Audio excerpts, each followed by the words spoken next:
Imagine you are a turn-of-the-century settler, seeking a chance to pave your own path, searching for a place to build a home, start a family, and chase that wildly sought-after American dream. For many Virginian settlers at this time, Kentucky wasn't just a new state, it was a chance at that fresh start. And after Daniel Boone forged the Wilderness Road in the late 18th century, he opened the door to a new land brimming with promise. Hundreds of settlers followed, drawn to the opportunities that Kentucky offered.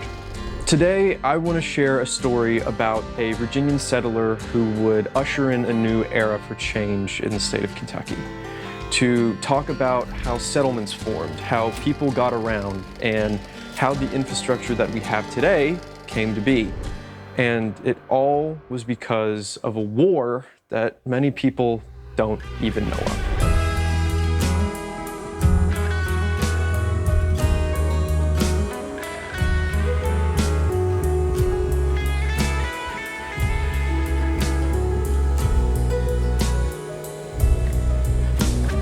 Returning to the story, among those settlers was a man named Colonel Brook, a Virginian determined to create his own fresh start. Though unlike others who sought the safety of established forts at the time, he ventured to the banks of the Kentucky River, where he built his own homestead, which he coined the name Lynn Landing. There he fashioned his own tools, cabin, and even a canoe to navigate the rivers and cross between shores. At this point in time, traveling through Kentucky was no easy task. With its meandering rivers, mountains, and limited infrastructure, settlers faced numerous obstacles. Brook's homestead became a refuge for those journeying north towards settlements like Lexington, and he often loaned his canoe to travelers eager to cross the Kentucky River. Colonel Brook's Lynn Landing inevitably became a popular location for travelers, and would later be coined Brooklyn. Settlements like Brooklyn started popping up all along the Kentucky River, ushering in a new age of transportation for Kentuckians. As more travelers arrived, Brook's beloved canoe could no longer meet the demand, and the need for better infrastructure became a major issue. In response, the state legislature passed the Public Road Law in 1797, allowing for public roads to be constructed between communities. Now, this law was able to provide the labor needed to build the roads, but still required the funding for materials. Time and again, Kentucky sought the help of the federal government, only to be turned away each time. Lacking state funds, the legislature permitted that private corporations are allowed to step in, raising money through stocks and bonds, and then compensating the shareholders through tolls. The first of these incorporated road projects was called the Maysville and Lexington Turnpike Company, and it constructed the first major turnpike in 1835. This road would cost $426,000 and span 64 miles. The state issued that corporations were allowed to place a toll booth every 5 miles along the turnpike so they could pay back their investors. These toll houses were managed by each individual corporation and were often staffed by the corporation or leased to a private partner at a fixed rate. Not long after, the Nicholasville, Harrodsburg, and Perryville Turnpike was approved as an extension of the Maysville and Lexington Turnpike on February 25, 1835. This new road connected Maysville all the way to Perryville, running right through Brooklyn, which had now grown to a bustling community of around 500.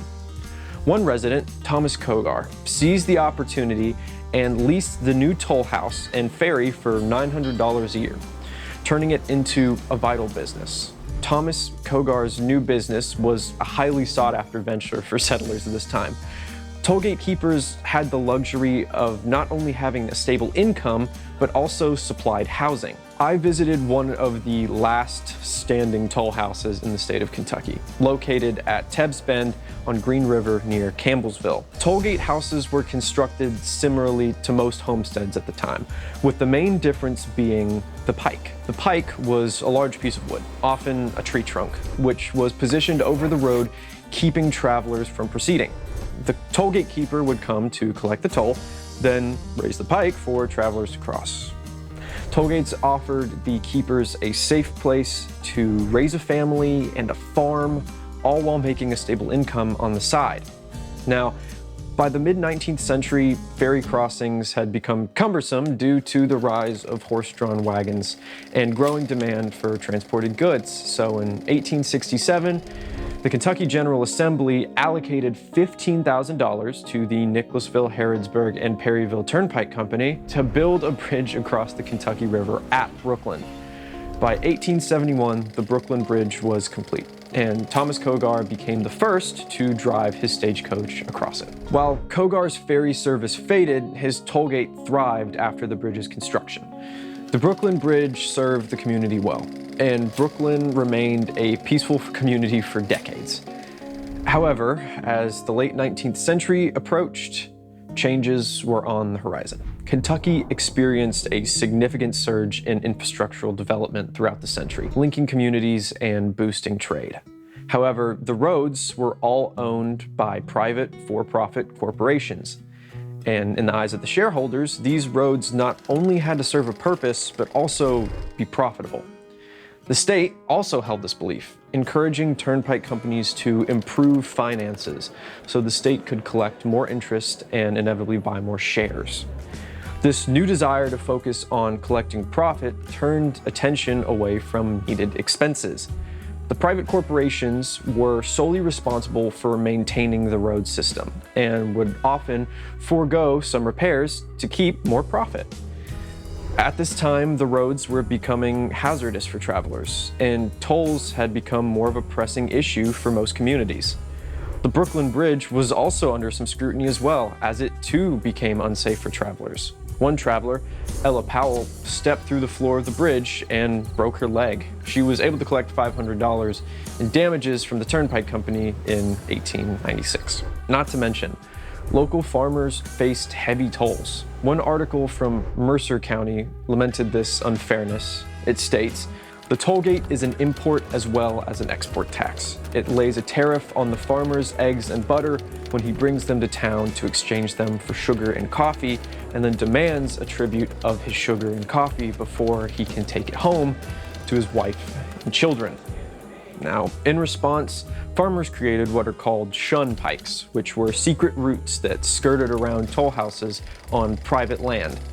But those caught faced fines of upwards of $10. Frustrated by poor road conditions and high tolls, farmers banded together to form the Free Turnpikers organization, advocating for county management of the roadways in exchange for higher taxes.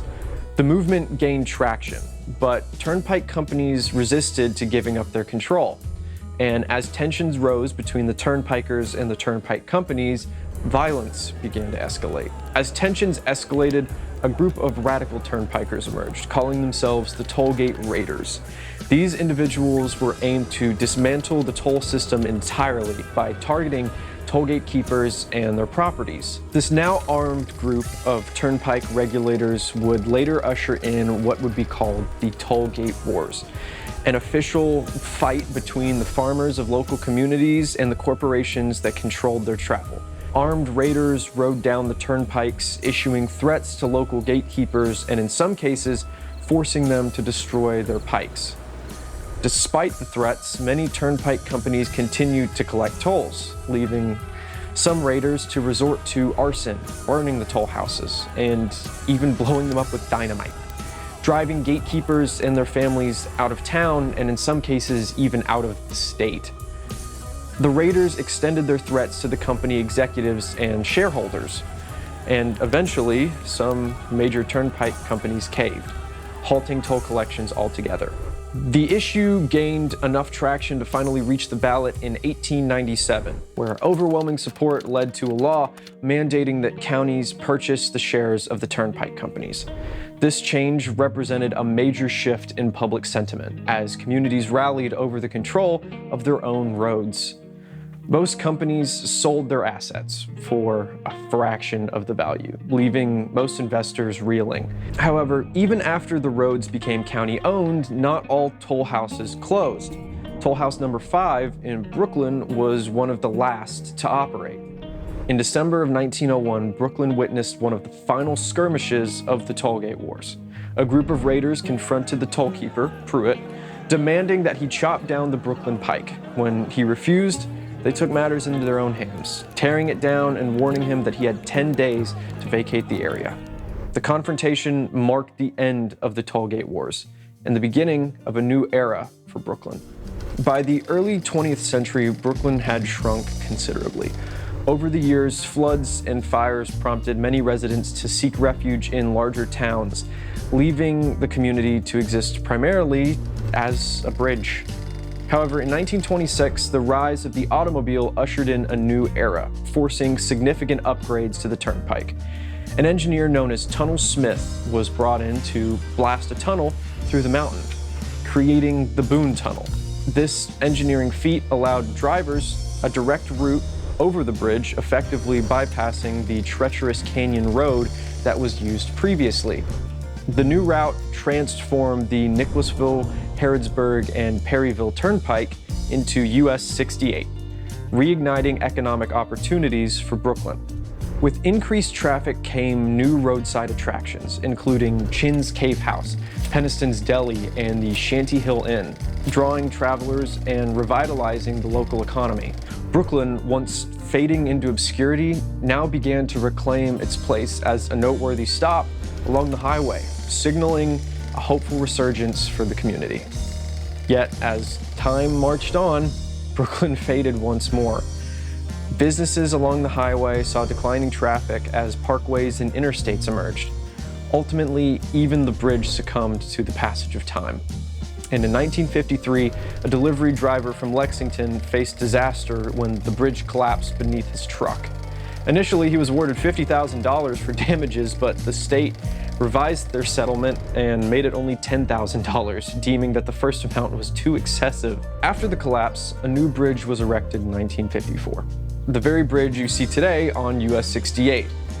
As you travel this route, remnants of one of Jessamine County's earliest communities still lingers. A town that once connected Kentuckians and provided a home for 500 early settlers.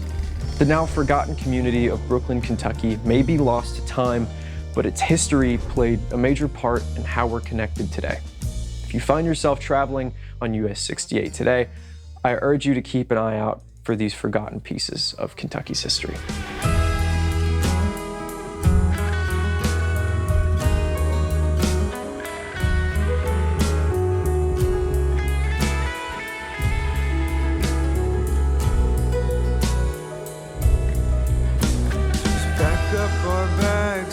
Head for the coast, leave the whole world behind. Hell, I'll buy us a boat, let's go.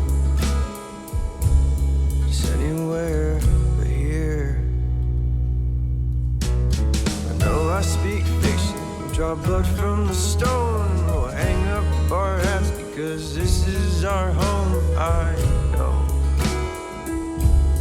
it just doesn't matter to me here. I just need you here, right by my